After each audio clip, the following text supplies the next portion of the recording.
প্রতিবেশী মূলত তিন প্রকার। এক ধরনের প্রতিবেশী হলো শুধুমাত্র প্রতিবেশী হওয়ার ব্যাপারে সে হক এবং অধিকার রাখে। যেমন আপনার পাশে কোনো অন্য ধর্মাবলম্বী কারো বসবাস, শুধুমাত্র সে প্রতিবেশীর হক আপনার কাছে রাখে।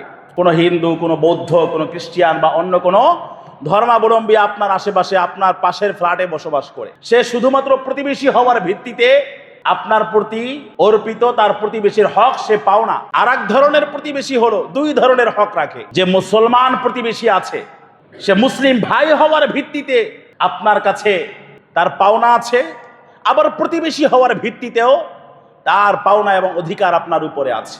তিন নম্বর প্রতিবেশী হচ্ছে এক তো প্রতিবেশী, দ্বিতীয়ত মুসলিম, তৃতীয়ত আপনার ব্লাড কানেক্টেড কোনো আত্মীয়, নিকট অথবা দূরবর্তী। তাহলে এই ব্যক্তি প্রতিবেশী হওয়ার ভিত্তিতেও তার পাওনা আছে, মুসলিম হওয়ার ভিত্তিতেও ইসলামের ভ্রাতৃত্বের অটুট বন্ধনে আবদ্ধ হওয়ার মাধ্যমে তার হক আছে। একই সাথে ব্লাড কানেক্টেড হওয়ার কারণে, রক্তের বন্ধন আর সম্পর্ক থাকার কারণে তার এই তিনটা হক আছে: প্রতিবেশীর হক, মুসলিম হওয়ার হক, আত্মীয়তার হক।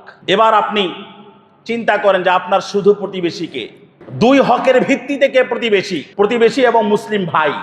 আবার তিনটা ক্রাইটেরিয়া মেনটেন করে প্রতিবেশীর কল্যাণে সবচেয়ে বেশি চ্যাম্পিয়নকে আপনি আপনার সম্পদ, গোশত, সামর্থ্য, ক্যাপাবিলিটি যতটুকু আছে সেখান থেকেই আপনি একটু এখান থেকে ডিস্ট্রিবিউট করবার চেষ্টা করেন।